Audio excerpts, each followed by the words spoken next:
हरे कृष्ण। तो एक बार फिर से आप सबका स्वागत है हमारे साप्ताहिक कार्यक्रम में और बहुत बहुत धन्यवाद यहाँ पर आने के लिए। आप सबको देखकर ऐसा लगता है कि अभी भी एक घोर कलयुग में सात्विक का सत्व गुण जीवित है और अभी भी लोगों को भगवान के बारे में जानने में रुचि है। तो ये बहुत बड़ी बात है। विशेष रूप से कलयुग में बहुत सारे लोगों को भगवत भक्ति आध्यात्मिक मार्ग में रुचि नहीं होती है, क्योंकि उनकी रुचि जो है वो बहुत सारी जगह बिखरी हुई है, क्योंकि इतने आकर्षण है, इतने प्रलोभन है इस भौतिक जगत में कि कहीं ना कहीं न चाहते हुए भी हम पीछे चले जाते हैं और अपने वास्तविक पद से विमुख हो जाते हैं। तो बहुत बहुत धन्यवाद आप सबका आने के लिए। तो हम श्रवण कर रहे हैं और पढ़ रहे हैं और चर्चा कर रहे हैं चतुर्थ अध्याय का भगवत गीता का, जिसे दिव्य ज्ञान कहा जाता है और ट्रांसेंडेंटल नॉलेज। आई थिंक हमने लास्ट टाइम जब डिस्कस किया था तो 4.5 तक कवर किया था, फिर उसके बाद 4.6 करने वाले थे, पर हमारा सौभाग्य था कि राजपरण प्रभु ने फिर हनुमान जयंती के अवसर पर हनुमान जी की लीलाओं का श्रवण कराया। तो हम 4.6 से शुरू करेंगे और देखते हैं कितना कर सकते हैं, क्योंकि हम जितनी भी योजनाएं बनाते हैं इस भौतिक जगत में वो सारी धरी की धरी रह जाती है। हम कितना भी प्रयास करें होता वही है, वो वही है वही जो राम रचि रहा। लेकिन आध्यात्मिक उन्नति के लिए हमें अपना प्रयास करना चाहिए, अपनी प्रामाणिकता दिखानी चाहिए भगवान को कि वास्तव में हम आपकी लीला कथा सुनने में रुचि रखते हैं, श्रवण करने में हमें इच्छा है। तो जैसे आप इच्छा रखेंगे तो भगवान वो सारी इच्छा पूरी करेंगे। आप सोचिए कि भौतिक जगत में भौतिक इच्छा पूरी करने के लिए भी भगवान का सैंक्शन चाहिए। जितने भी लोग अपनी भौतिक इच्छाओं को पूरी करने के लिए इच्छा रखते हैं वो सारों की इच्छा भी भगवान पूरी करते हैं, है ना। अभी आप कहेंगे कि कितने लोग तो गलत गलत इच्छाएं रखते हैं, वो भी पूरी करते हैं, भगवान वो भी पूरी करते हैं, क्योंकि आपकी इच्छा है ना, तो उसका जो फल है वो आपको भुगतना पड़ेगा, आप जैसे भी इच्छा करेंगे। लेकिन भगवान एक कृपालु, एक दयालु पिता की तरह आपकी इच्छा को मारेंगे नहीं, क्योंकि बच्चा जिद करता है, अपनी अपनी हट करता है, तो कितना भी समझाने के बाद नहीं समझता है तो पिता क्या करता है, पूरी करता है। और उसको जब तकलीफ होगा तो उसे कष्ट होगा, लेकिन वो कष्ट से निकालने के लिए पिता है। तो हमारे भगवान जो है बहुत कृपालु है, बहुत दयालु है। और आगे आप देखेंगे कि अगर ये थोड़ी सी विलक्षण बात है, पर अगर आप ये प्रार्थना करेंगे या ये इच्छा करेंगे कि मुझे भगवान के निकट नहीं जानना है या भगवान के बारे में नहीं सोचना है, तो भगवान को भी पूरी करेंगे। अगर आप चाहते हैं कि मुझे भगवान से दूर जाना है तो भगवान को भी इच्छा पूरी करेंगे। हम देखेंगे आज कैसे पूरी करेंगे। तो देखिए, हम सब यहाँ पे कार्यक्रम में आते हैं तो सबसे महत्वपूर्ण बात क्या है मालूम है? भक्ति में, आध्यात्मिक जीवन में सबसे महत्वपूर्ण बात क्या है? क्या है, आपको क्या लगता है? कोई बता सकता है सबसे महत्वपूर्ण बात क्या है आध्यात्मिक जीवन में? शरण। आपने तो सीधा सिक्सर ही मार दिया वो तो सीधा लास्ट पे अल्टीमेट है। शरणागति is the final last stage where you completely surrender to the lord. Definitely वो हमारा उद्देश्य है, पर उस स्थान पर पहुंचने के लिए सबसे ज्यादा महत्वपूर्ण क्या है? चलो मैं आपको भौतिक जगत पूछता हूँ, भौतिक जीवन में जीवन जीने के लिए सबसे जरूरी क्या है? स्वस्थ शरीर। स्वस्थ शरीर, ठीक है। और स्वस्थ शरीर से भी ज्यादा अधिक आजकल पैसा। पैसा। और देखिए, स्वस्थ शरीर, पैसा, अनुकूलताएं, सर्वोत्तमताएं, उपलब्धियां, धन, ऐश्वर्य, संपत्ति, आप कुछ कहना चाहते हैं? इच्छा। हाँ, इच्छा निकट है, हाँ थोड़ी सी, पर मैं जो उत्तर अपेक्षित कर रहा हूँ वो थोड़ा सा अलग है। देखिए, कोई भी कार्य करने में अगर आप ध्यान देंगे ना तो सबसे आवश्यक चीज है, सबसे मूलभूत चीज जो है वो है उत्साह। अगर आपका उत्साह मर गया ना, अगर उत्साह नहीं है तो कहते हैं ना, बहुत सारे लोगों को ऐसे जीने की इच्छा खत्म हो जाती है, तो उनके पास जीने का कोई उद्देश्य नहीं रहता है, तो उसे कुछ भी अच्छा नहीं लगता है। वो ना किसी से बात करेंगे, खाएंगे, पिएंगे, कुछ भी नहीं करेंगे। तो सबसे ज्यादा आवश्यक कौन है? आपने सही कहा, इच्छा। और उसका पर्यायवाची शब्द जो होगा उसको सकारात्मक रूप से और ज्यादा अधिक प्रसन्नता के साथ लिया जाए तो वो उत्साह है। अगर उत्साह होगा ना तो ये आपको इच्छा भी होगी, अगर उत्साह नहीं होगा तो इच्छा भी नहीं होगी। सब कुछ अवेलेबल होगा लेकिन वो उत्साह नहीं होगा तो आप इच्छा को भी कल्टीवेट नहीं कर सकते। तो इसलिए जब भी हम भगवत कार्य में होते हैं ना, भगवान के दर्शन करने जाते हैं, आध्यात्मिकता में जपा करते हैं, हम अध्ययन करते हैं कुछ भी, तो इसमें मैं आपके लिए नहीं कह रहा हूँ, मेरे लिए भी कह रहा हूँ कि सबसे ज्यादा महत्वपूर्ण है ना हमारी प्रसन्नता है। हम ये सब क्यों कर रहे हैं? हम ये बताना चाहते हैं ना कि भगवान की हम सेवा करना चाहते हैं।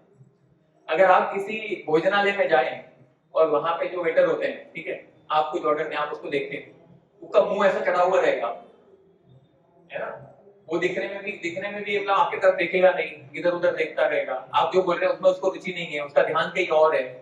आप कुछ मांगेंगे तो ऐसे लाट के पटकेगा, पानी टेबल पे गिर जाएगा, ग्लास छोड़ेगा। कुछ मांगेगा तो प्लेट को पटकेगा।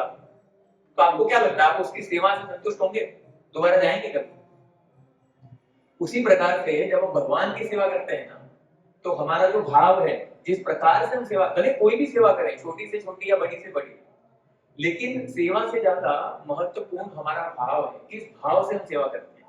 तो जब हम उत्साह दिखाकर, एनर्जी से, प्रसन्नता से जब कार्यक्रम में आएंगे, उत्साह से प्रश्न पूछेंगे, बुद्धि को यहाँ पर लगा के रखेंगे, तब भगवान प्रसन्न होते हैं, तब हम सेवा का वास्तविक भाव प्रकट करते हैं। अन्यथा तो केवल सिर्फ शारीरिक और मानसिक तनाव ही होगा। शारीरिक बल लगता है ना, सेवा करने में भी बल लगता है। अभी गोविंद मृदंग बजा रहे थे तो उसके लिए बल लगता है, लेकिन अगर उनका भाव नहीं है तो ताल भी टेढ़ा जाएगा और सुर भी नहीं लगेगा और मानसिक उनको त्रास भी होगा। तो अभी जो वर्सेस है ना, वो बहुत महत्वपूर्ण वर्ष है। तो शुरू करने से पहले मैं आपको बताना चाहता हूँ कि ये जो भगवत गीता है ना, वहां पर अभी अर्जुन प्रश्न पूछ रहे हैं और भगवान उसके उत्तर दे रहे हैं, है ना। तो अभी अर्जुन को क्या ये नहीं पता था कि वो साक्षात भगवान है? पता था कि नहीं पता था? पहले नहीं पता, तो सखा भाव में रहते थे। हाँ, लेकिन सखा भाव में भी उन्होंने बहुत सारी विलक्षण बातें भगवान कृष्ण की देखी है। जैसे राजसूय यज्ञ हुआ, राजसूय यज्ञ में प्रमाणित हो गया था कि भगवान जो है पूर्ण पुरुषोत्तम है और अग्रतर पूजा उनका ही होना चाहिए, तभी अर्जुन वहां पर उपस्थित है। भगवत गीता तो बाद में हुआ ना, राजसूय यज्ञ में ये प्रमाणित हो गया ना, विश्व विख्यात हो गया कि भगवान पूर्ण पुरुषोत्तम है। शिशुपाल का वध हुआ।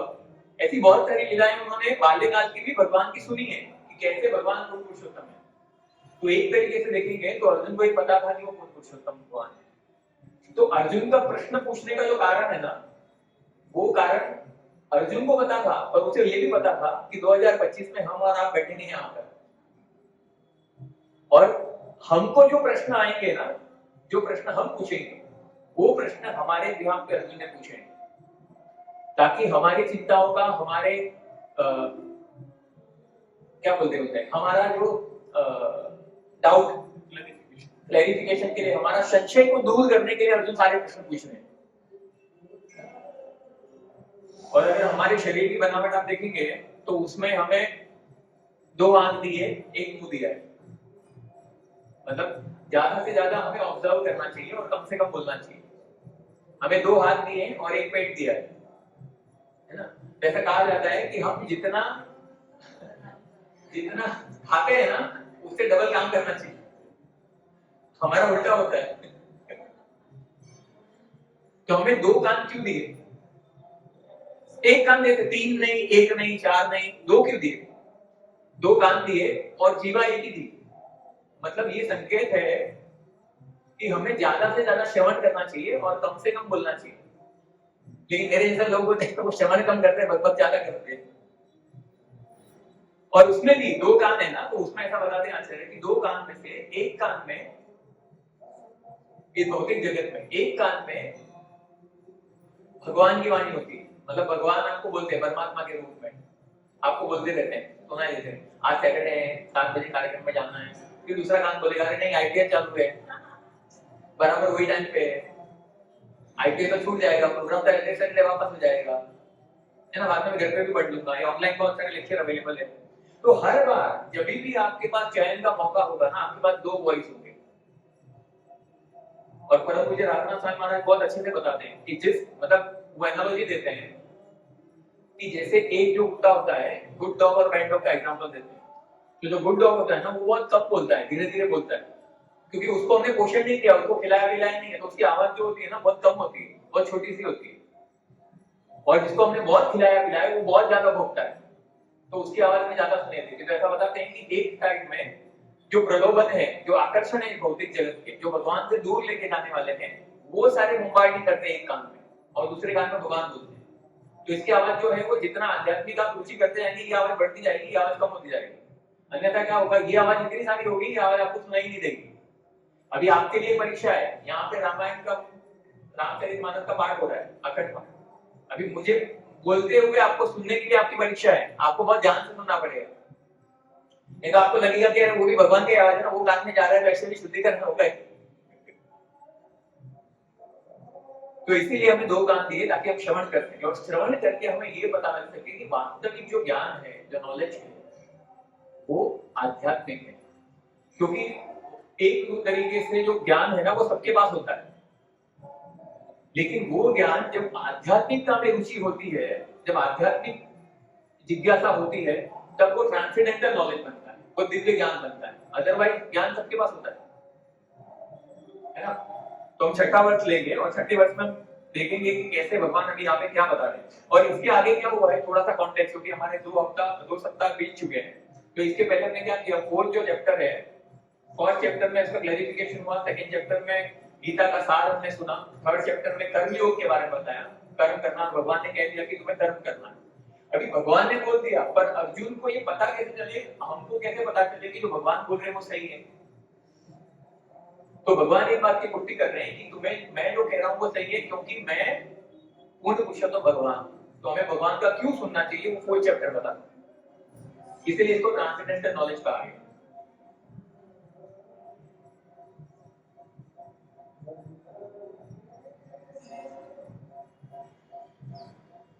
मेरे पीछे दोहराइएगा, छठा वर्ष है। अजोपि सन्न व्यज्ञात्मा भूतानामीश्वरोऽपि सन् प्रकृति स्वामधिष्ठाय संभवयात्ममायया। Although I am unborn and my transcendental body never deteriorates, and although I am the Lord of all living entities, I still appear in every millennium in my original transcendental form. Purport. The Lord has spoken about the peculiarity of his birth. Although he may appear like an ordinary person, he remembers everything of his many past births, whereas a common man cannot remember what he has done even a few hours before. If sometimes is asked what he did exactly at the same time one day earlier, it would be very difficult for a common man to answer immediately. He would surely have to raise his memory to recall what he was doing exactly at the same time one day before. And yet, men often dare claim to be God or Krishna. One should not be misled by such meaningless claims. Then again, the Lord explains his Prakriti or his form. Prakriti means nature, as well as Swarupa or one's own form. The Lord says that he appears in his own body. He does not change his body, as the common living entity changes from one body to another. The conditioned soul may have one kind of body in present birth, but he has a different body in the next birth. In the material world, the living entity has no fixed body, but transmigrate from one body to another. The Lord, however, does not do so. Whenever he appears, he does so in the same original body, by his eternal potency. In other words, Krishna appears in this material world in his original eternal form. With two hands holding the flute, he appears exactly in his eternal body, uncontaminated by this material world. Although he appears in the same transcendental body and is Lord of the universe, it still appears that he takes birth like an ordinary living entity. And although his body does not deteriorate like a material body, it still appears that Lord Krishna grows from childhood to boyhood and from boyhood to youth. But astonishingly enough, he never aged beyond youth. At the time of the battlefield of Kurukshetra, he had many grandchildren at home, or in other words, he had sufficiently aged by material calculation till he looked just like a young man, 20 or 25 years old. We never see a picture of Krishna in old age because he never grows old like us, although he is the oldest person in the whole creation, past, present, and future.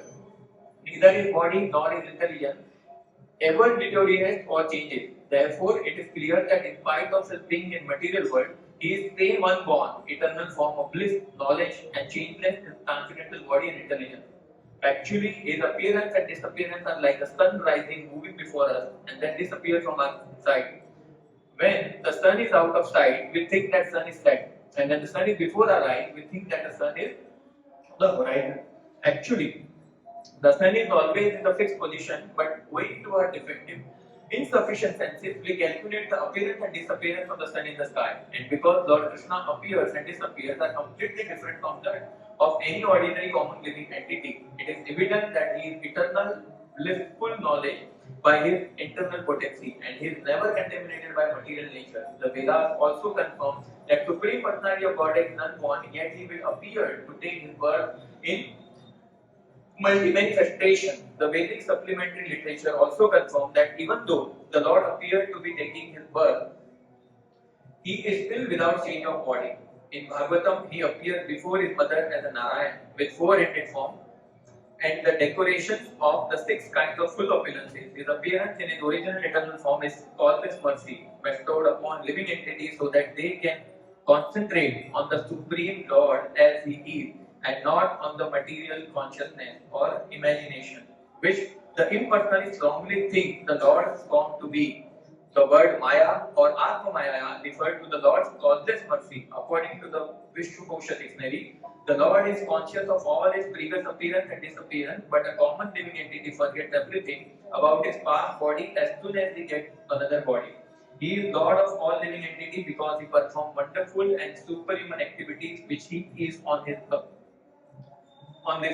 Therefore, the Lord is always same absolute truth and without differentiation between his form and self, or between his quality and body. A question may now be raised as to why the appearance and disappearance in this world is explained in the next verse.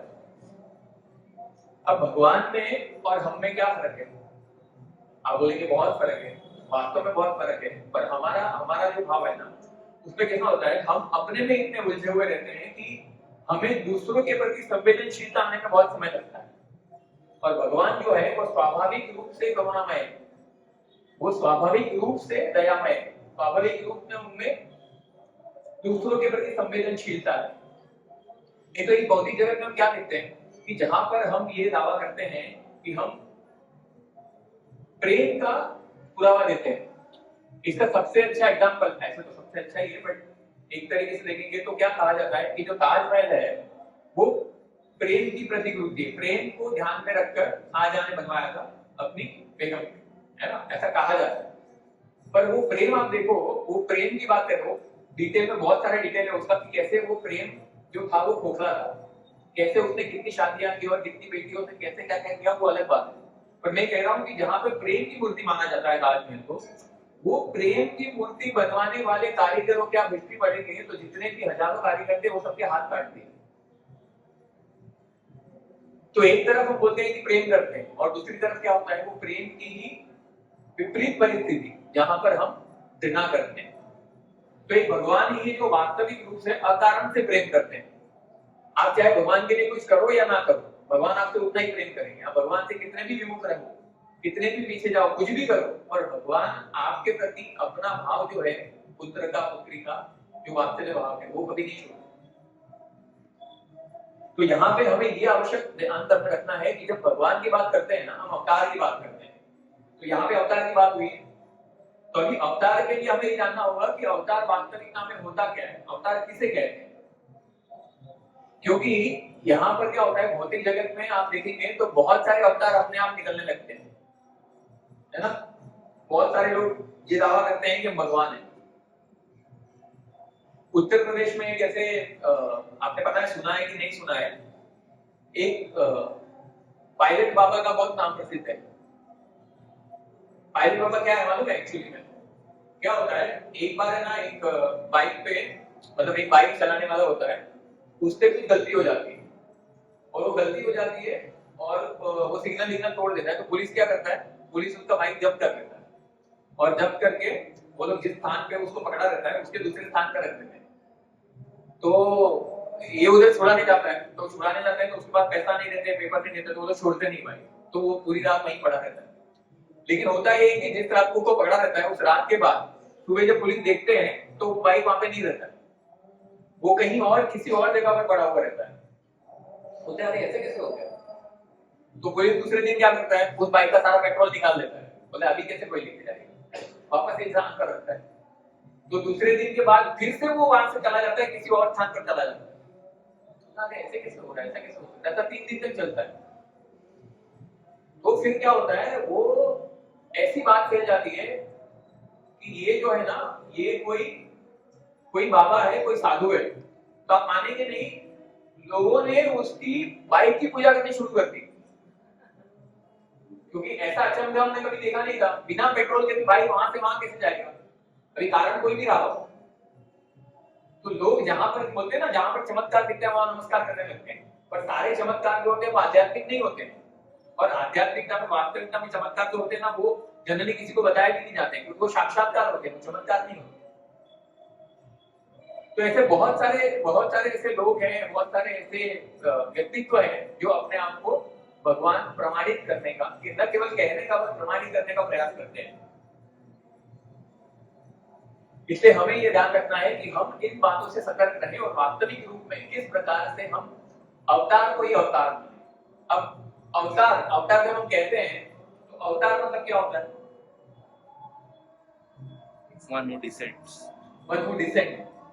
अवतार जो शब्द है ना, उसका संधि विच्छेद करोगे ना, तो एक होता है अव और दूसरा होता है तार। अव मतलब अवतरण, जो ऊपर से नीचे आए। अभी ऐसे तो प्लेन भी ऊपर से नीचे आता है, तो प्लेन को अवतार नहीं कह सकते। हवाई जहाज भी ऊपर से नीचे आता है ना, क्यों नहीं कह सकते? क्योंकि वो नीचे से ही ऊपर जाता है और फिर नीचे आता है, तो इसलिए वो अवतार नहीं है। अवतार मतलब जो इस भौतिक प्रकृति के परे हो, जैसे गोलोक वृंदावन जो परे आध्यात्मिक जगत में हो, और उनका एक धराधाम पर अवतरण हो, तभी उसे अवतार कहा जाता है, अवतरण होना कहा जाता है। अभी अव मतलब आना और तार मतलब तारने के लिए आना। जो भौतिक जगत में दुख भोग रहे, कष्ट भोग रहे जो भी जीवात्माएं हैं, उनका तारण करके उनको इस भौतिक संसार से परे लेके जाने के लिए जो अवतरण होता है उसे अवतार कहते हैं।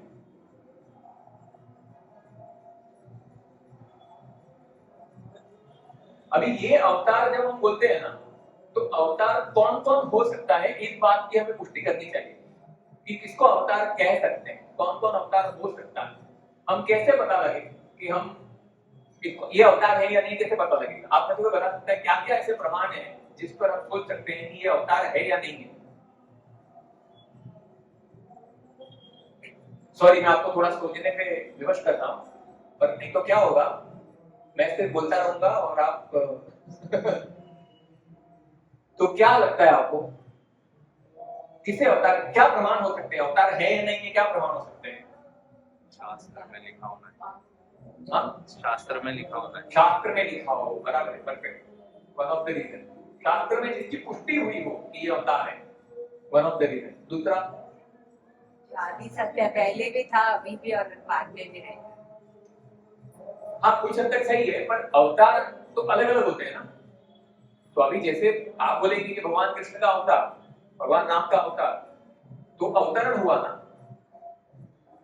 तो और क्या पुष्टि हो सकती है, किसे अवतार कहते हैं? चलो मैं ज्यादा टाइम नहीं लेता हूँ, मैं ही बता देता हूँ, देखो क्या होगा, लेक्चर पूरा नहीं होगा। देखो हमारे पास ना कुछ ऐसे पॉइंट्स हैं जिससे हम ये प्रमाणित कर सकते हैं कि अवतार के सबसे पहला जो बात होता है ना, जब अवतार होता है ना, तो it is happening by lord's own free sweet will. भगवान अपनी मर्जी से, अपनी स्वेच्छा से अवतार लेते हैं, हमारे जैसा नहीं। हम कैसे आते हैं? हमारा पहली बार तो अवतार नहीं होता है, हमारा जन्म होता है।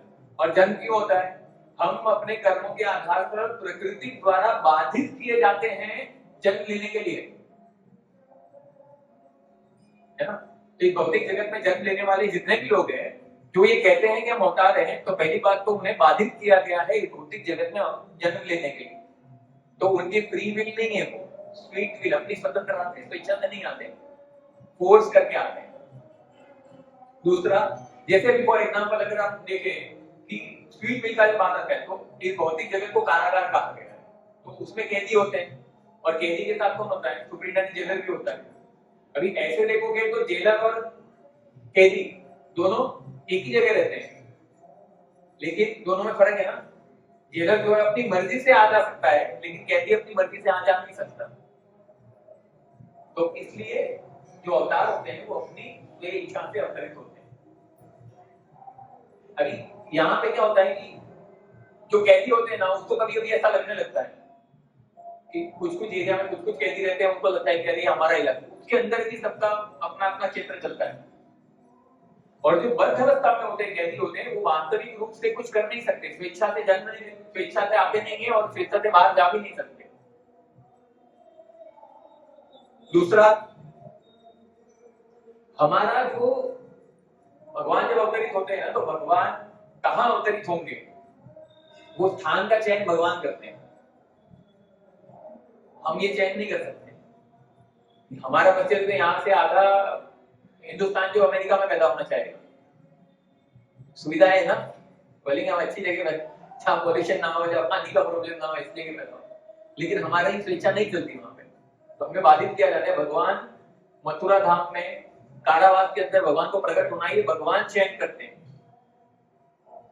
दूसरा, भगवान हम हमारे फैमिली को, कोई ऐसा यहाँ पे है जो कह सकता है कि मैंने अपने माँ बाप का चयन किया? करते हैं कोई नहीं करते।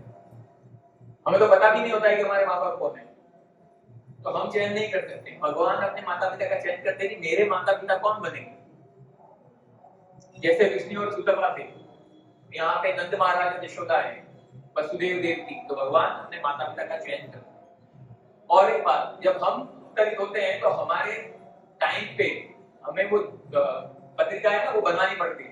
हमें देखना पड़ता है कि कौन से मुहूर्त में, कौन से नक्षत्र में, कहाँ कभी पैदा हुआ है, क्या पैदा हुई, उसके आधार पर उसके जीवन का भविष्य देखा जाता है और उसे बदल नहीं सकते। हालांकि लोग ऐसा प्रयास करते हैं कि हम सिजरियन करके या कृत्रिम तरीके से पर्टिकुलर नक्षत्र, पर्टिकुलर टाइम सब कुछ फ्रेम फॉर्मुलेट करके इस टाइम पर जन्म कराएंगे, लेकिन वो संभव नहीं है। आप कितना भी कोशिश कर लो, उसके बाद में जब इस धरातल पर आना होगा ना, उसी टाइम का है। लेकिन भगवान का ऐसा नहीं है। भगवान सारे जितने भी नक्षत्र हैं, सारे दिशाएं, सारे ग्रहमान हैं, वो सब भगवान अनुकूल कर देते हैं और फिर भगवान प्रकट होते हैं। इसलिए भगवान रोहिणी नक्षत्र में जन्म लिए और भगवान जब अवतरित होते हैं तो सारी दिशाएं, सारे ग्रह, सारे नक्षत्र अपने आप अनुकूल हो जाते हैं। हमारा ऐसा नहीं है। और भगवान जिस तरह से प्रकट होते हैं ना, वो भगवान प्रकट होते हैं। हमारे केस में क्या होता है, हम प्रकट नहीं होते, हम जन्म लेते हैं, लेकिन हमारा जो मोड ऑफ जन्म है वो एक साइंटिफिक, एक वैज्ञानिक तरीका है कि जैसे वीर्य का दान पुरुष की तरफ से माता के गर्भ में आता है, फिर उस पे 9 महीने रहकर फिर बालक की पुष्टि होती है, पूर्ण शरीर विकसित होता है और फिर वायु के दबाव के कारण वो जबरदस्ती बाहर भेजा जाता है, धकेला जाता है। भगवान का ऐसा नहीं है। भगवान कैसे प्रकट हुए, अब यहाँ पे बताया ना परफेक्ट मर्सी प्रभुपाद में, भगवान जब प्रकट हुए तो देवकी और वसुदेव के सामने अपने संपूर्ण ऐश्वर्य के साथ नारायण के रूप में प्रकट हुए। और भगवान सबसे पहले उसमें वसुदेव के मन में प्रकट हुए, वसुदेव के मन से देवकी के मन में गए और मन से फिर गर्भ धारण किया और फिर मन में गर्भ से डायरेक्टली प्रकट हो गए।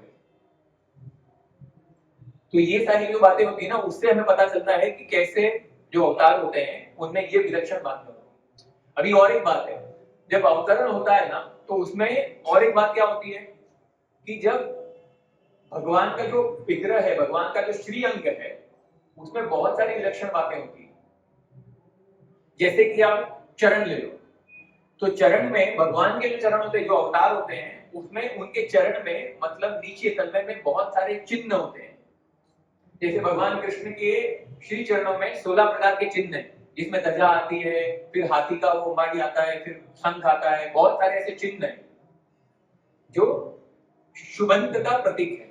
ऐसे भगवान के पैरों में चिन्ह होते हैं। तो आजकल जितने भी हैं तो बोलते हैं भगवान मानते हैं, उनको बोले अपने चप्पल निकालो और हमें बताओ कहाँ चिन्ह है। तो क्या होगा वहां पे? कुछ नहीं होगा। सॉक्स निकालेंगे तो सॉक्स की बात आएगी, खाली कुछ नहीं होगा वहां पे, कोई भी चिन्ह नहीं होगा। और बेहोश आदमी भी होश में आ जाए, ऐसे कैसे सॉक्स होते हैं। अभी गर्मी है ना, सबको पता चलेगा। तो मोड ऑफ बर्थ हमने देखा। फिर क्या होता है, जैसे अभी मोड ऑफ बर्थ, मतलब मोड ऑफ बर्थ में अभी एक एग्जांपल देते हैं। यशु विलास प्रभु के बहुत सारे पॉइंट्स है इसमें। यशु विलास को एक एग्जांपल देते हैं, बोलते हैं एक जगह पे गए तो एक मैटरनिटी होम था, मैटरनिटी होम पे एक महिला थी, उसने जुड़वा बच्चों को जन्म दिया। तो जुड़वा बच्चों को जन्म दिया और वो आई बाहर खुश होके उसके पति को बोला कि अरे अब तो जुड़वा बच्चे हो, तो बहुत खुश हो गया। तो बोलते अरे मेरी कंपनी का नाम भी है ना वो ट्विंस है, तो मुझे तो मतलब दोनों बच्चे, तो कितना कोइंसिडेंस है। तो थोड़ी देर बाद वो तीसरे एक और व्यक्ति आती है, नर्स आती है, तो उसके उस स्त्री को 3 बच्चे एक साथ में होते हैं।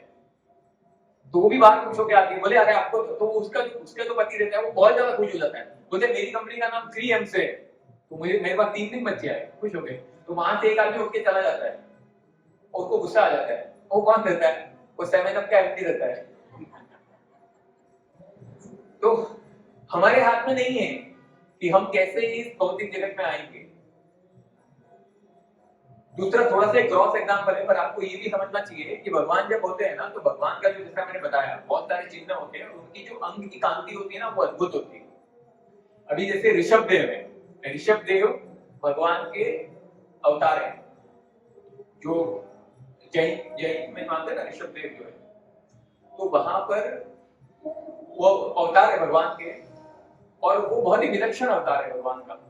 तो वो मतलब एक तरीके से जब वो थे ना, उनके 100 पुत्र हुए, उनको ज्ञान दिया, वो सब अलग बात है, बट उनके देह में वो निर्वस्त्र रहते थे और अंदरूनी दृष्टि से आत्म साक्षात्कारी थे।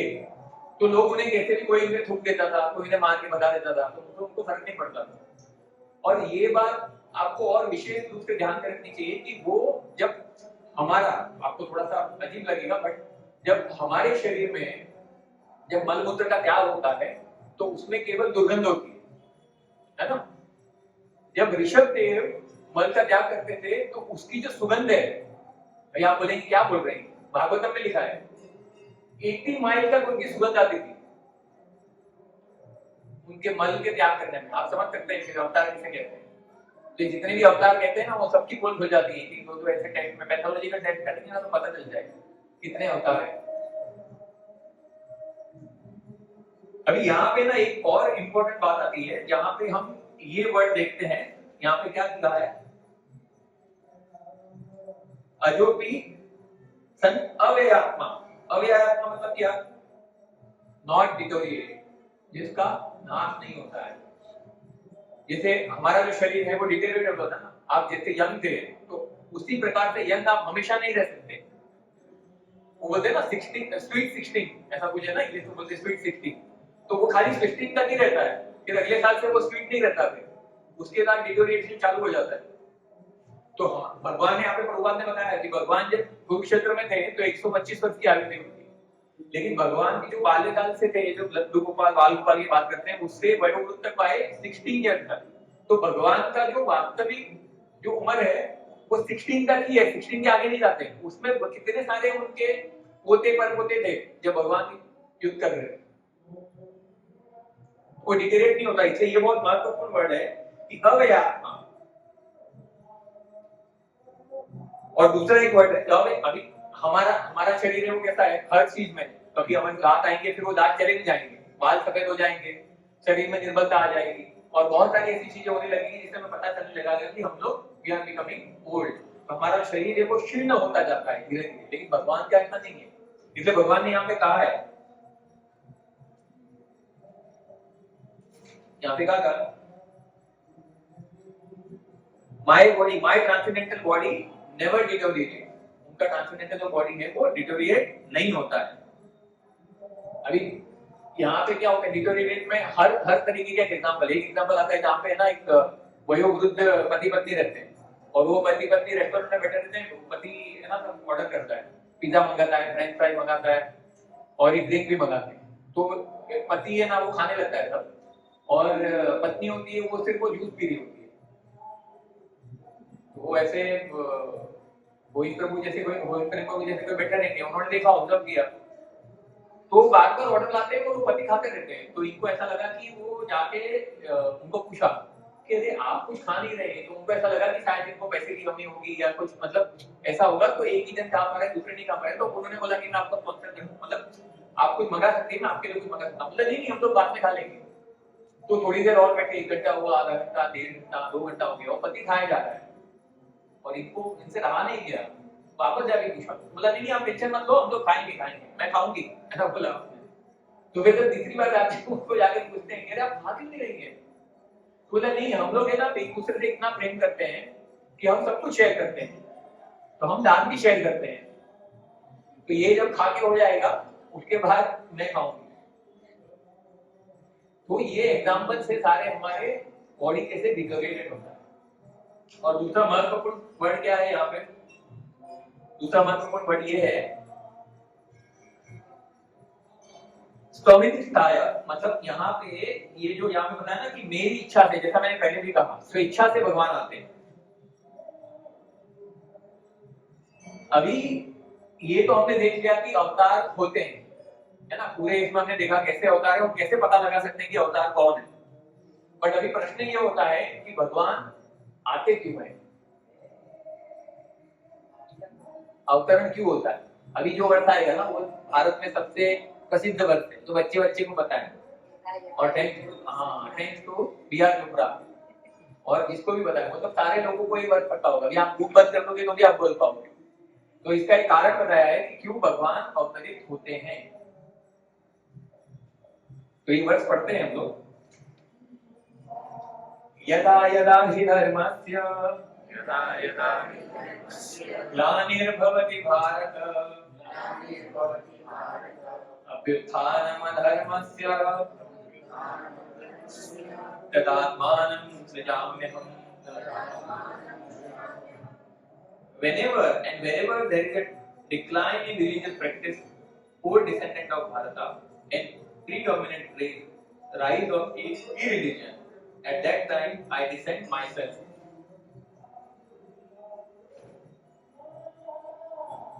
इसका परवट पढ़ सकता है कोई? बार पढ़ लेते हैं परवट, इतना प्रॉपर से परवट लिखा है, फिर आपको मीनिंग तो समझ गया है कि क्यों होता है। बट ठीक है, चलो हम ये परफेक्ट नहीं करते हैं, परफेक्ट पढ़ा है, इसके समरी देखते हैं। अभी यहाँ पे क्या होता है, जैसे क्यों भगवान ने अवतार का कारण बताया, यदा यदा हि धर्मस्य ग्लानिर्भवति भारत अभ्युत्थानम धर्मस्य तदात्मानं सृजाम्यहम्। मतलब क्या होता है, जब जब धर्म की ग्लानि होती है तब तक भगवान अवतरित होते हैं। अधर्म बढ़ता है और धर्म का नाश होता है, तब तक भगवान अवतरित होते हैं। अब भगवान अवतरित क्यों होते हैं? ये भगवान का अवतरण का कारण तो है ही, लेकिन यहाँ पे क्या है, जैसे मैंने पहले भी बताया, अभी हमको ये वर्ड समझना पड़ेगा कि ग्लानि, ग्लानि किसे कहते हैं? धर्म की ग्लानि मतलब क्या? धर्म की ग्लानि मतलब भगवान ने कहा ना यदा यदा हि धर्मस्य ग्लानिर्भवति भारत। ग्लानि मतलब क्या? रिडक्शन,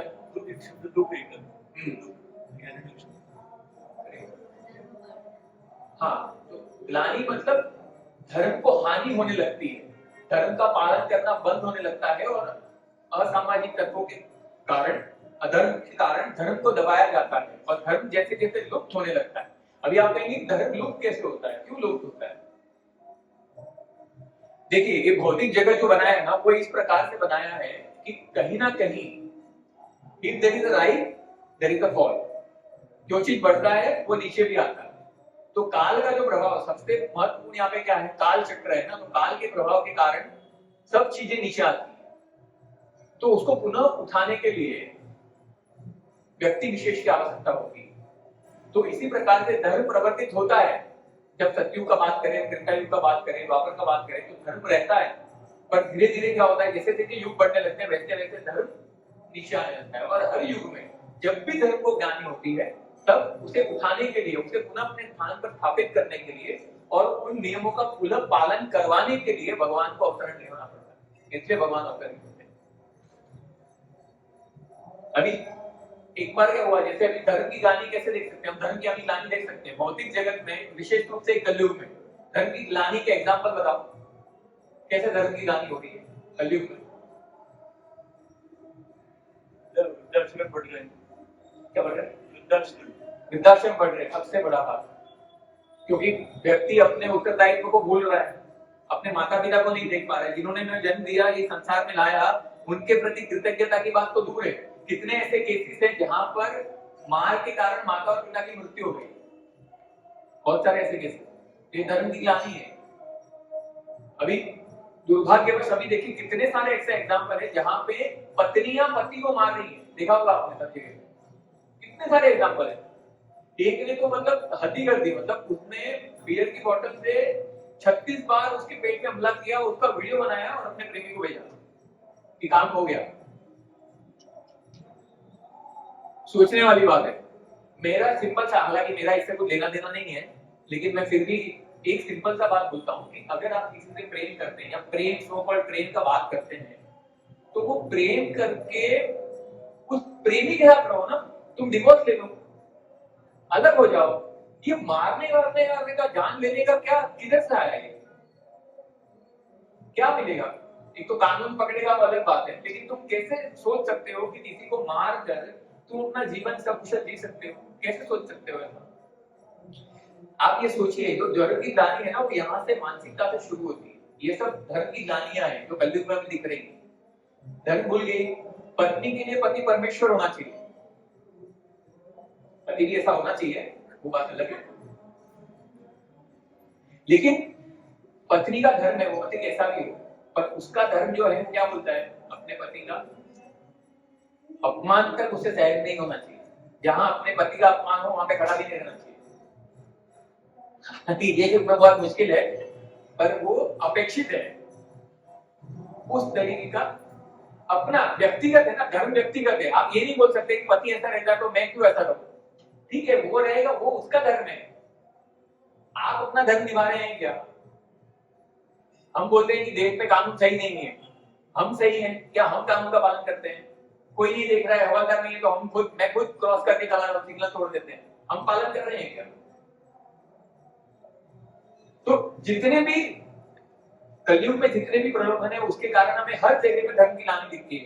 व्यक्तियों के कपड़े छोटे होते जा रहे हैं, विचार में हम बोलते हैं कि हम बहुत विकसित हो गए, लेकिन विचार में अगर देखोगे तो कहीं ना कहीं आपको अश्लीलताएं मिलेंगी, है ना। संबंधों में लोगों को वस्तुओं से ज्यादा, व्यक्तियों से ज्यादा वस्तुओं में प्रेम है, वस्तुओं से रुचि है। राधानाथ महाराज बोलते हैं कि जैसे एक सभ्य समाज में क्या होता है, सभ्य समाज में लोग व्यक्ति से प्रेम करते हैं और वस्तुओं का उपयोग करते हैं, लेकिन असभ्य समाज जहां पर धर्म की ग्लानि हो रही है, वहां पे लोग वस्तुओं से प्रेम करते हैं और व्यक्तियों का उपयोग करते हैं। वो देख रहे हैं हर जगह पर। और कलयुग अपने पूर्ण तरीके से पूर्ण बल के साथ आगे बढ़ रहा है। तो हमें बहुत सारी धर्म क्या है, जो अधर्म है उसे धर्म मानकर पूजा जाएगा। जैसे मैंने बाइक का एग्जांपल दिया, है ना। कोई एक जगह पर जहां पर किसी ने कुछ चपाती बनाई और चपाती में कहीं ना कहीं, चपाती में वो क्या बोलते हैं उसको, वो छिद्र पड़ते हैं ना, जब जलती है कुछ कुछ जगह पे तो उसमें कुछ कुछ डॉट आ जाते हैं। तो अभी वो डॉट आते हैं, उसमें आर्टिकुलेटली कहीं से ऐसा कुछ चिन्ह बनकर आया जो लगता है कि कृष्णा का फोटो है। तो उसको ऐसा होता है, कृष्णा का फोटो है, उसको फ्रेम करा के बुद्धा ऑल्टर में लग के उसकी पूजा करते हैं। ये धर्म की ग्लानि है। अरे हमारे घर पे कृष्णा है, कृष्णा को और कोई जैसा नहीं मिला, रोटी आ गई।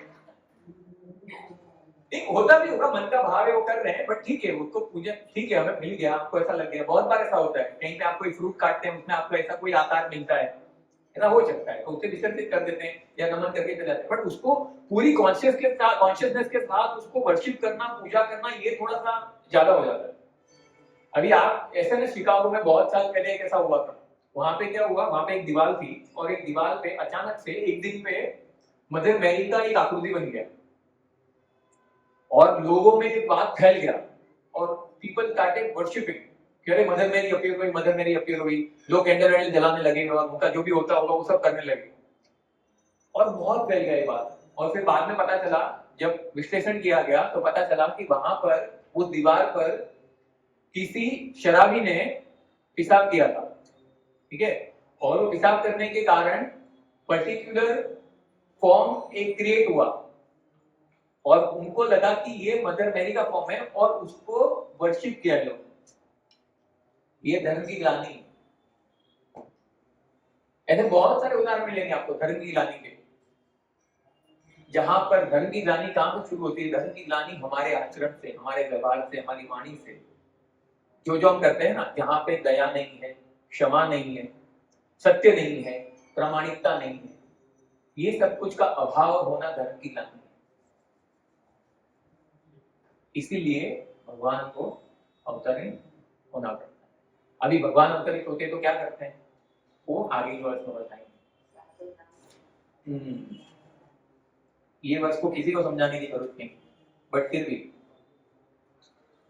परित्राणाय साधूनां विनाशाय च दुष्कृतां धर्म संस्थापनार्थाय संभवामि युगे युगे। To deliver the pious and annihilate the miscreant, as well as to re-establish the principle of religion, I myself appear millennium after millennium. तो भगवान ने यहाँ पे 3 कारण बताए। सबसे पहला, डिस्ट्रॉय द मिसक्रिएंट्स, जो आसुरिक वृत्ति वाले लोग रहते हैं, जो आसुर रहते हैं, उसका नाश करना, जो साधुओं को पीड़ित करते हैं, उनका नाश करने के लिए भगवान अवतरित होते हैं। ये पहला कारण। दूसरा कारण, परित्राणाय साधूनां, मतलब जो साधु हैं उनकी रक्षा करना, उन्हें अपने धर्म का पालन करने के लिए अनुकूलताएं प्रदान करना, ये भगवान के अवतरण का दूसरा कारण। और जैसा हमने आगे भी कहा, धर्म संस्थापनाय, तो ये जो है वो प्रामाणिक तरीके से अगर देखें तो 3 मेन कारण दिखे जाते हैं, बट ये बहुत प्रिलिमिनरी कारण है, और भी कारण है भगवान। अभी देखो, भगवान को अवतरित करने, डिस्ट्रॉय द मिसक्रेंट, अभी भगवान को कोई भी असुर को मारने के लिए क्या भगवान को अवतार लेने की आवश्यकता है? असुर के बाद जो शक्ति है, प्रहलाद महाराज कहते हैं ना भागवतम में, वो जब हिरण्यकशिपु उससे पूछते हैं प्रहलाद महाराज से कि तुम्हारे पास ये शक्ति आती कहां से, तो क्या उत्तर देते हैं, बोलते जिसके पास से आपको मिलती है वहीं से मुझे शक्ति आती है। तो सभी शक्ति का स्रोत कौन है? भगवान है। अब भगवान की शक्ति ऐसी है कि जिनकी इच्छा मात्र से ये सारे सृष्टियों का, असंख्य ब्रह्मांडों का पालन, सर्जन और विनाश होता है, सिर्फ इच्छा मात्र से। तो क्या उनको इस धराधाम पर किसी असुर को मारने के लिए आवश्यकता है आने के लिए? जिसकी ब्रुकुलिटी के बंद से, मतलब ये इसको घुमाए, इसको क्या बोलते हैं, आईब्रो, वो सिर्फ अगर ऐसी हो जाए ना तो पूरे ब्रह्मांड का नाश हो सकता है। ऐसी भगवान की शक्ति है। जब बारिश को भगवान ने मारा, रामचंद्र भगवान ने, तो बाण को सरसंधान नहीं किया, सिर्फ ऐसे हाथ में पकड़ा, और उसमें नोक भी नहीं था, जो आगे जो तीर रहता है ना, जो नोकीला रहता है, वो भी नहीं था, सिर्फ भगवान ने ऐसे पकड़ा और बारिश को ऐसे मारा। तो वो मारने के, ऐसे मार के मारिच यहाँ से, मतलब जहां पे थी, यहाँ से लेकर मॉरिशस पे जाके गिरा। वो मॉरिशस मारिच के नाम से आया है। मॉरिशस जाते ना सब घूमने, वो मारिच उधर पड़ा था 800 योजन दूर। भगवान ने जब मारा ऐसे हाथ से, सिर्फ 800 योजन दूर चला गया। वो भगवान को यहाँ पे असुरों को मारने के लिए आवश्यकता नहीं आने के लिए, इच्छा मात्र से मर सकते। तो साधु जन तारने के लिए आते हैं भगवान, हाँ ये भी सही है, पर साधुओं को तारने के लिए भी भगवान को व्यक्तिगत रूप से आने की आवश्यकता नहीं है। भगवान इच्छा करेंगे तो सारे भक्त बन जाएंगे, भगवान इच्छा करेंगे तो सारे लोग अपनी अपनी साधना तपस्या कर सकते हैं। और आगे 14 अध्याय में आएगा जहाँ पे बोलते हैं भगवान मानसो यो अभिचारेण भक्ति योगेन सेवते, वहां पे बोलते हैं स्वगुणानि संसित्यैतान, मतलब जो भगवान के भक्त होते हैं वो तीनों गुणों से परे चले जाते हैं। उनको ना तो किसी का भय होता है, ना तो किसी का द्वेष होता है, और उनका रक्षण तो उनके द्वारा पालन की जाने वाली भक्ति ही उनका रक्षण कर देती है। तो भगवान को उसके लिए आने की आवश्यकता है, धर्म स्थापना के लिए आते हैं। तो ये सारे जो कारण है वो प्राइमरी रीजन है, बट मोस्ट इंपॉर्टेंट रीजन क्या है? अभी ये यहाँ पर दूसरा जो इंपॉर्टेंट रीजन है वो बताने से पहले ये देखना चाहेगी कि यहाँ पे जैसे मैंने पहले भी बताया, तो भगवान जो आते हैं उसमें अभी विज्ञान में एक प्रिंसिपल है, एक सिद्धांत है कि जिसको क्या बोलते हैं, मेरा विज्ञान इतना अच्छा नहीं है, बट क्या बोलते हैं, एंट्रोपी या कुछ बोलते हैं। मतलब बेसिकली ये है, वर्ड शायद कुछ अलग हो, लेकिन बेसिकली ये है कि जो भी वस्तु ऑर्गेनाइज होती है वो डीऑर्गेनाइज होती ही है। तो जैसा मैंने पहले भी कहा, तो धर्म को जो रिटेरेट होगा उसको वापस अपने स्थान पर स्थापित करने के लिए भगवान का अवतरण होता है। अभी यहाँ पर भगवान व्यक्तिगत रूप से क्यों आते हैं, उसका मूलभूत कारण जो आचार्य जन बताते हैं, और वास्तव में जो कारण है, ये सारे कारण तो प्राइमरी है ही, बट सेकेंडरी और मोस्ट इंपॉर्टेंट कारण है वो भगवान क्यों आते हैं, भगवान अपने भक्तों के लिए आते हैं। भगवान जब अवतरण लेते हैं ना तो अपने भक्तों के साथ प्रेम का आदान प्रदान करने के लिए अवतरण लेते हैं, और वो सबसे मूलभूत है। बाकी तो सारा भगवान की इच्छा से हो सकता है। भगवान के आने का कारण है कि भगवान के भक्त जो होते हैं वो भगवान को बहुत प्रेम करते हैं, तो उस प्रेम का रेसिप्रोकेशन करने के लिए भगवान ऐसी ऐसी लीलाएं करते हैं ताकि वो लीलाएं श्रवण कर कर, उसका स्मरण मनन चिंतन कर कर हमारा शुद्धिकरण हो और हम भी भगवान के भक्त बन सके। तो भगवान के भक्तों को भगवान अपना संग देने, उनके साथ आदान प्रदान करने, उनके साथ रहने भगवान अवतरित होते हैं। भगवान जब वृंदावन में आए तो वृंदावन में भगवान को कोई भगवान नहीं मानता है। भगवान ने कितनी बार प्रमाणित करने का प्रयास किया, अरे मैं भगवान हूँ, बार बार बोलते अभी जा गए क्योंकि हम भगवान, ऐसा करके बता देते। अभी एक मुट्ठी भर, एक घुट भर छाछ के लिए गोपियां भगवान को नचाती हैं। जानते क्या करते हैं? जानते हैं भगवान वहां पे भगवान को पकड़ लेती है, भगवान को पकड़ लेती है और भगवान को बोलती है कि तेरे को छाछ चाहिए और मक्खन चाहिए ना तो तू नाच के दिखा, और भगवान नाचते हैं। क्यों? प्रेम है। तो ये प्रेम का आदान प्रदान करने आते हैं, और ये प्रेम का आदान प्रदान करने आते हैं। लेकिन ये दूसरे सारे जो काम है ना, वो दूसरे सारे काम वो अपने एसोसिएट द्वारा या अपनी शक्तियों द्वारा भी करवा सकते हैं। अभी जैसे आपको पता होगा, शायद आपने एग्जांपल सुना होगा उदाहरण, जहाँ पे अकबर जो रहता है, वो जब उसने सुना ना कि भगवान अवतरित होते हैं तो बोलते हैं भगवान क्यों आते हैं? क्या मतलब आपके भगवान इतने सक्षम नहीं है कि उन्हें अवतरण लेना पड़ता है और अपनी इच्छा से और अपनी शक्ति से नहीं हो सकता? तो बीरबल ने बोला कि इसको बताना पड़ेगा अभी अकबर को। तो बोलते हैं भगवान अवतरण क्यों लेते हैं? तो बोलते हैं मुझे वो क्या करते हैं, वो नदी में जाते हैं नाव में, और बीरबल और अकबर दोनों जाते हैं, और दूसरी तरफ ऐसा बीरबल अरेंज करते हैं कि उनका जो बेटा रहता है ना अकबर का, उसका पुतला दूसरे नाव में बिठा रहता है, और जहां पर दूसरा नाव चल रहा रहता है उसमें एक पॉइंट पर आकर उसने ऐसा अरेंज किया रहता है कि वो जो नाविक रहता है ना, वो नाव हिलता है और उसका बेटा जो है वो पानी में गिर जाता है, लेकिन उसका वो जो पुतला रहता है उसके बेटे का वो गिर जाता है। तो यहाँ पे जितने भी सैनिक रहते हैं राजा के, सारे उसको लगता है कि राजा का बेटा गिर गया, तो सारे कूद जाते हैं पानी में, और बिना किसी के पूछे हुए अकबर भी कूद जाता है पानी में, और कैसे कैसे करके इतना पानी का बहाव रहता है, जैसे जैसे करके अपने बेटे के बाद बोलता है, उसको उठाता है, पता चलता है कि ये तो पुतला है, और फिर बाहर आता है और बहुत गुस्से हो जाता है बीरबल पे। बोलता है तुमने ऐसा क्यों किया?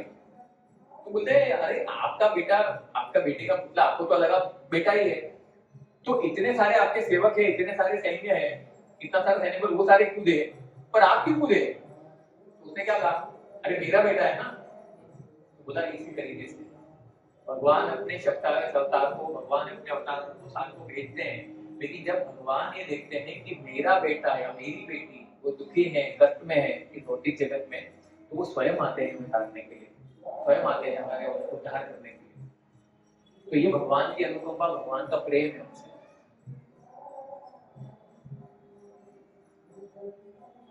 अभी यहाँ पर हमने ये देखा कि भगवान अवतरित होते हैं, प्राइमरी कारण देखा, उसका ये कारण भी देखा कि हमने क्यों भगवान वास्तविक रूप से उनका मुख्य कारण क्या है आने के लिए।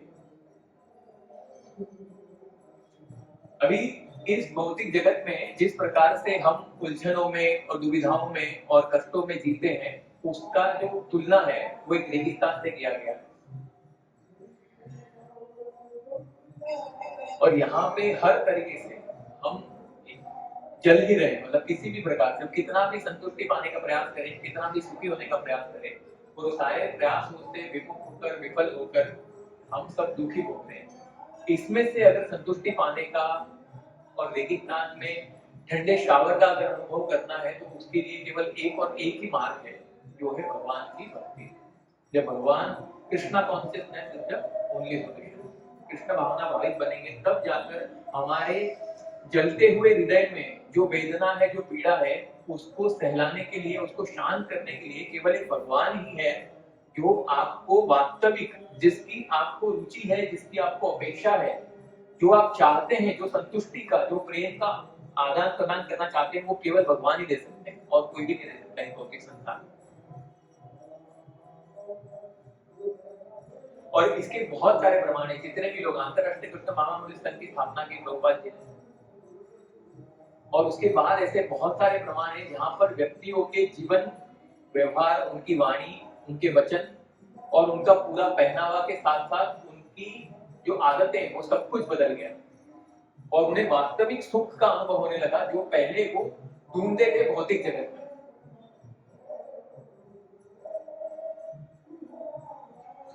अब ये जो भगवान का अवतरण हुआ और इस कारण से भगवान आते हैं उसका हमने विश्लेषण भी किया। तो समरी में हमें ये देखना है कि हमने जैसे पहले भी देखा कि भगवान का अवतरण जो है उसकी, जैसा गोविंद प्रभु ने कहा कि हमारा जो भगवान का अवतरण है उसका विवरण शास्त्रों में होना चाहिए, ठीक है, शास्त्रों में होना चाहिए और शास्त्रों के साथ साथ ऑथोरिटी जैसे व्यासदेव है, नारद मुनि है, भृगु ऋषि जैसी महान विभूतियां हैं उनके द्वारा प्रमाणित होना चाहिए कि ये भगवान है।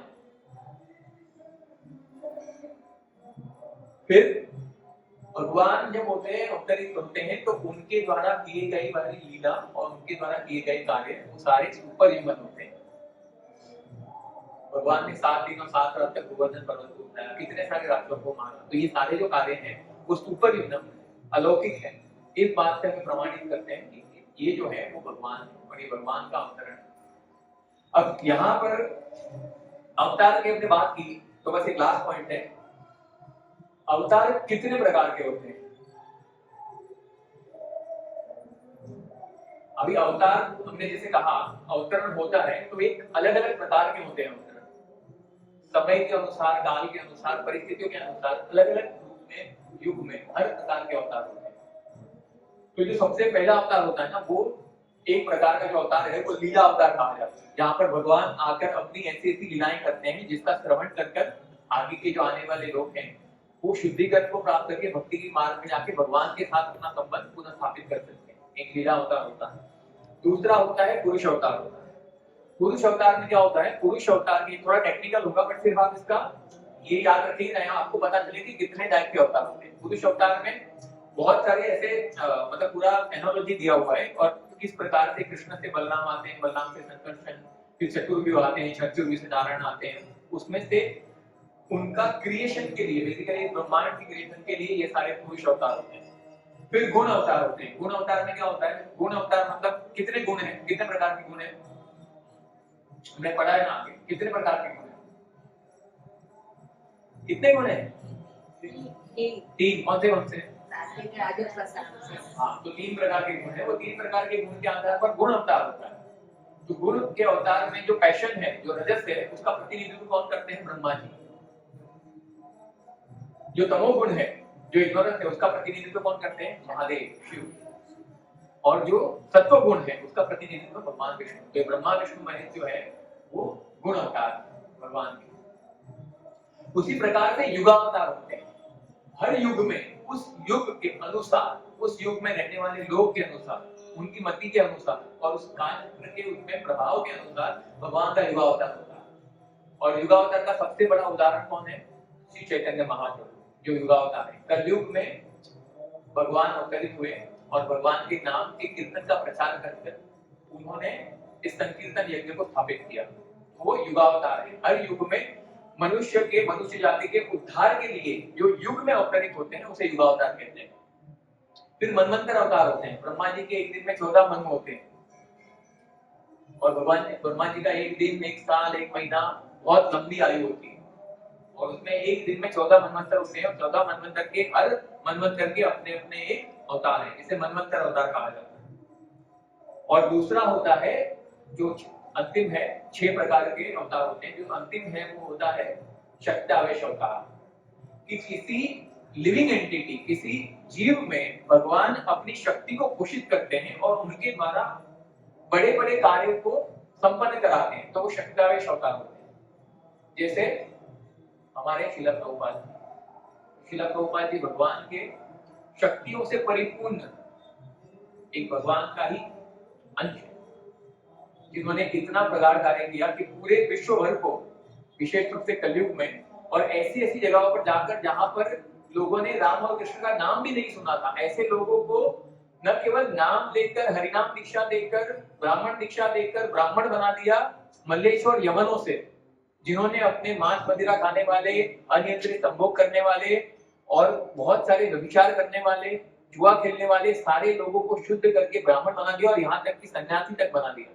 और विश्व भर में 12 वर्षों में 108 मंदिरों की स्थापना की और हजारों की संख्या में शिष्य बनाए। ये जो होते हैं वो भगवान के शिक्षा का इस्तेमाल करते हैं, भगवान की शक्ति लेकर आते हैं। तो हमारे लिए इसका जो अभी आगे हम देखेंगे कि भगवान जो अभी आगे भी और महत्वपूर्ण श्लोक आएंगे जहाँ पे भगवान का जो अवतरण है वो कैसे दिव्य है, कैसे वो अलौकिक है, तो भगवान उसके आगे बारे में 9वें श्लोक से बताएंगे।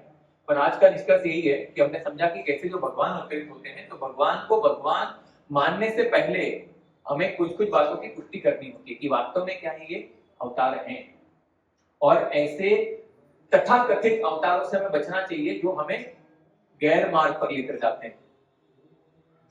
और भगवान के अवतरण के कारण देखिए हमने परित्राणाय साधुनां विनाशाय च दुष्कृतां, धर्म संस्थापना, धर्म की स्थापना करने के लिए, और सबसे मूल बात भगवान अपने भक्तों के साथ आदान प्रदान करने के लिए आते हैं।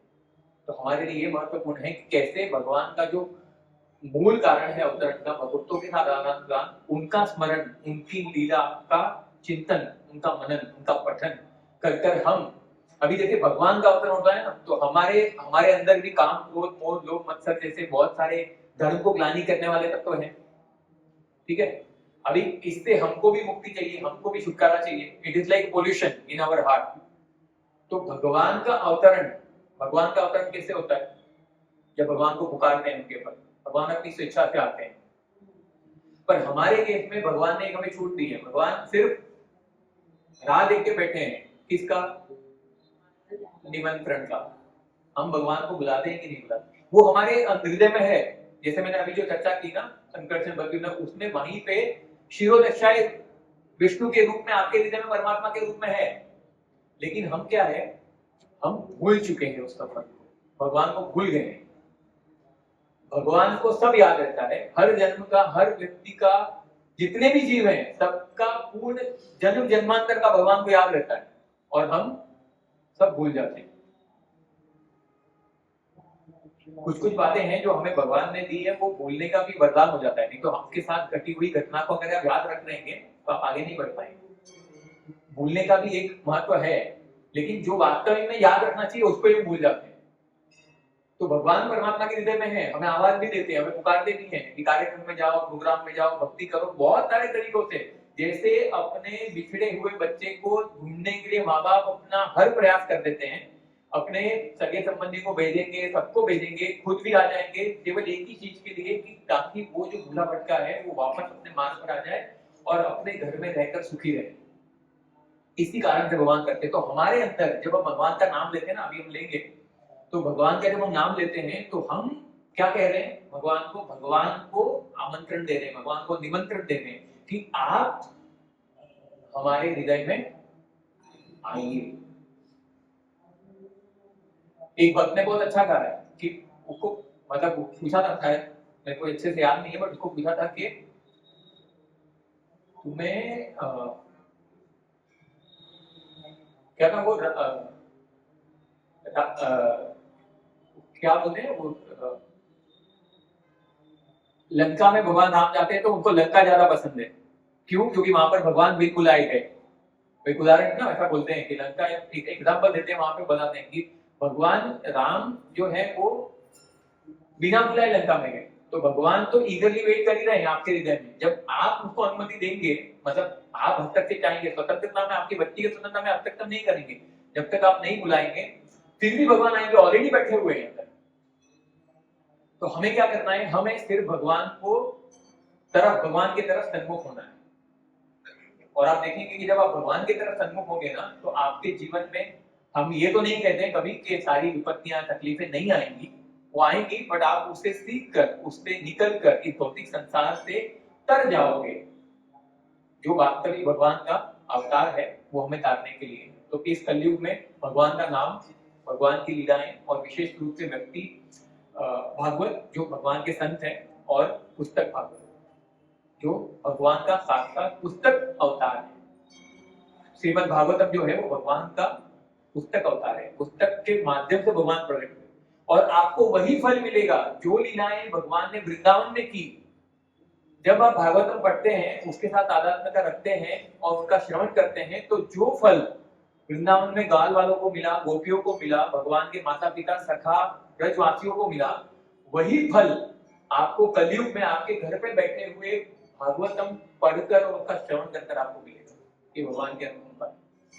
और यहाँ तक भगवान कहते हैं कि आप अपने घर पर बैठकर सिर्फ भक्ति करने की इच्छा कर लेते हैं, करना तो बात की बात है, सिर्फ अगर आप इच्छा कर लेते हैं ना कि मुझे कार्यक्रम में जाना है, वो कार्यक्रम का फल आपको उस समय भगवान दे देते हैं। उसका मतलब ये नहीं सिर्फ घर पे बैठ के इच्छा करो, कार्यक्रम घर पे बैठ के इच्छा कर लेंगे हो गया। तो अभी हम भगवान को उसी भाव से प्रार्थना करेंगे कि मेरे में शक्ति नहीं है, ये जितने भी काम क्रोध मोह लोभ मत्सर है मुझमें शक्ति नहीं है, पर आप में वो शक्ति है। मैं आपको निमंत्रण देता हूँ, आमंत्रण देता हूँ कि आप आइए और मेरे हृदय को शुद्ध कीजिए। किसी का कोई प्रश्न है तो हम ले सकते हैं, उसके बाद हम भगवान को बुलाएंगे जब आगे। अगर किसी का कोई प्रश्न है, कोई टिप्पणी करना चाहता है, कुछ बोलना चाहता है तो बोल सकता है।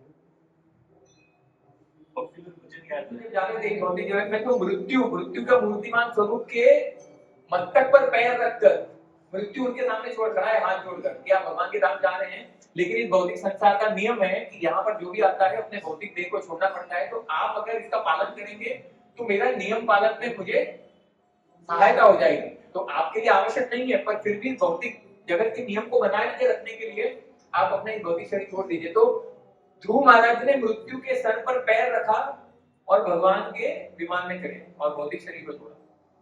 मीराबाई भगवान के मीराबाई का अंतर्ध्यान कैसे हो पता है? मीराबाई साक्षात भगवान के विग्रह में समा गए। तो भगवान की तो क्या बात करें।